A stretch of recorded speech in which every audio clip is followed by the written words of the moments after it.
We are going to be discussing one of my favourite historical figures. Just a mildly uncontroversial English king that you may or may not have seen in a famous Hollywood movie where he was crushing the Scots as they deserved. Edward Longshanks. One of my favourite reaction gifs on Twitter. No, he's a great king. He's one of the absolute highlights. Yeah. Anyone that knows about the history of the English monarchy, they're going to pick out Longshanks. You know, you can't avoid, if you're a fan of it, loving Richard, loving Longshanks, loving Henry V. Edward III is a great one, truly great one as well. There's a few standout ones, and Edward I, Longshanks, is one of them. First thing to say is, why is he Edward I when there's been all sorts of Edwards before him? But there you go. That is a good question. Yeah. I've never really thought about it now that you mention it. How isn't Edward the Confessor Edward I? Yeah. Anyway. Well, I guess it's the first Norman, though. Right? Well, yeah, it's... Yeah. So, yeah, that's what it must be, you're right. Yeah, Plantagenet. Anyway, yeah. Right, yeah. Right, yeah. Well, one thing to say is he was named after the Confessor. Edward his father, Henry III, idolised Edward the Confessor. Right. And Edward is a good, solid Anglo name. Well, I was going to say that. What we're seeing here is the Anglicisation of the Norman monarchy, right? Yeah, a little bit, just a little bit, yeah. I was reading, I've got a quote or two from Mark Morris, a modern historian. He said, at the time, when Edward was born and named, Edward was a very unpopular name. Yeah, I bet. But Henry went with it anyway because, as I say, he idolised the Confessor. And you are right, it's a good, solid Anglo-Saxon name, that. Love it. By that point, in the sort of mid to late 13th century, already the Confessor is like this almost mystical figure. Yeah, the lawgiver. Yeah.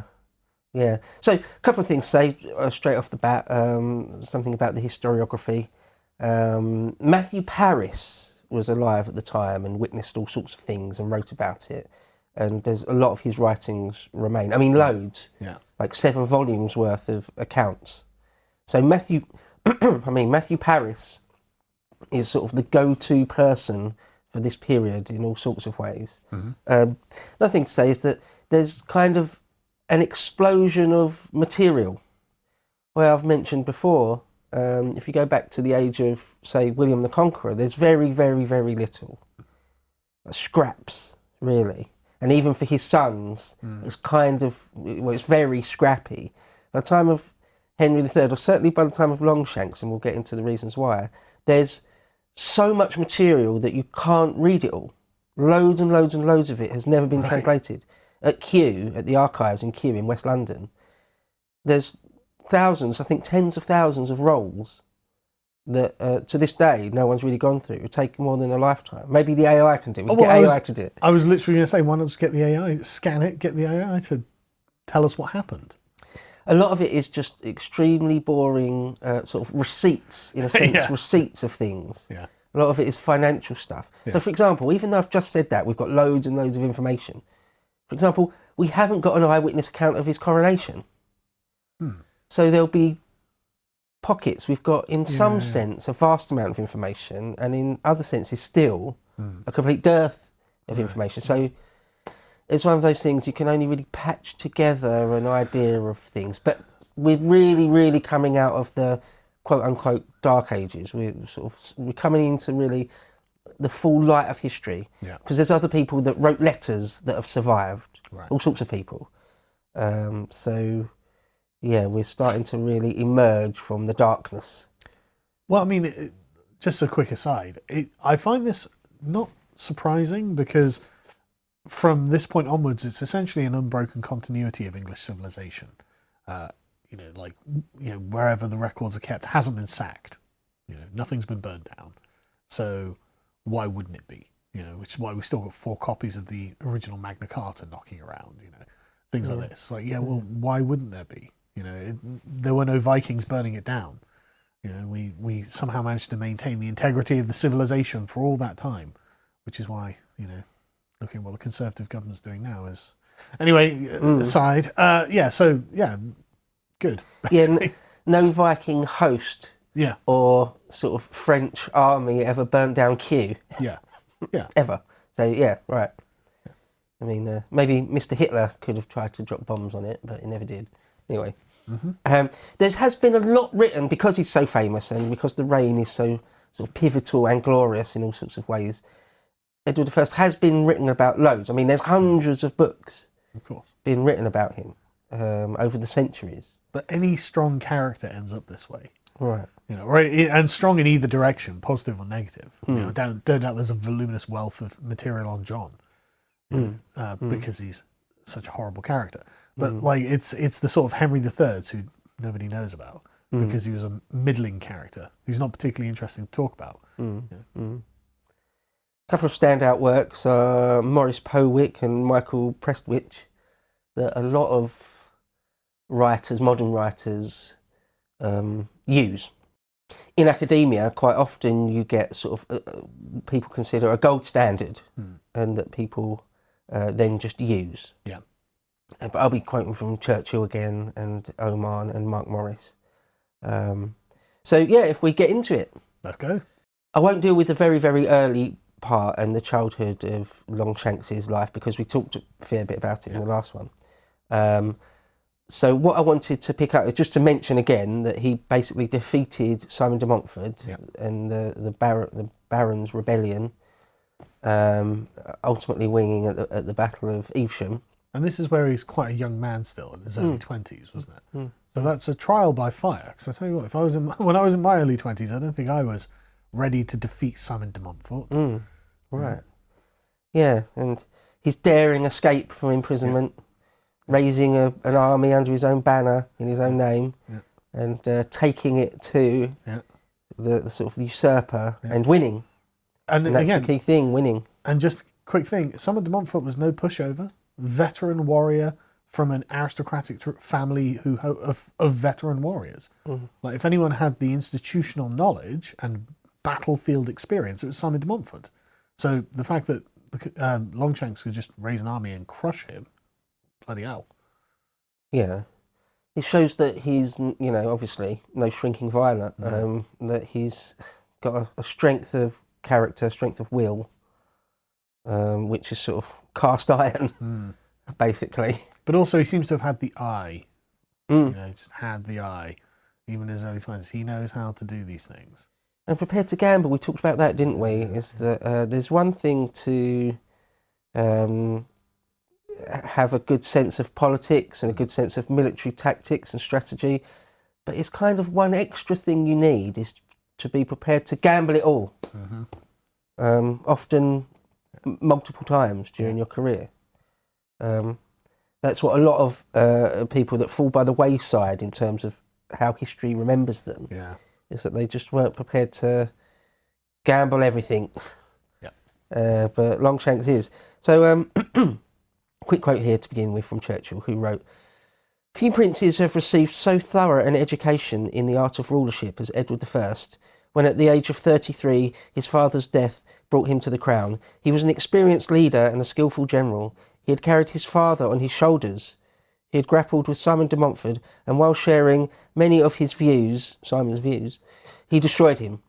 He had learned the art of war by tasting defeat, because even though he won ultimately at Evesham, he had lost earlier battles and been imprisoned and things. When at any time in the closing years of King Henry III's reign he could have taken control, he had preferred a filial and constitutional patience, all the more remarkable when his own love of order and reform is contrasted with his father's indolence and incapacity and the general misgovernment of the realm."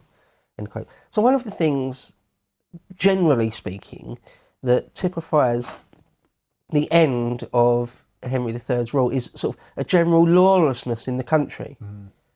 The roads weren't safe.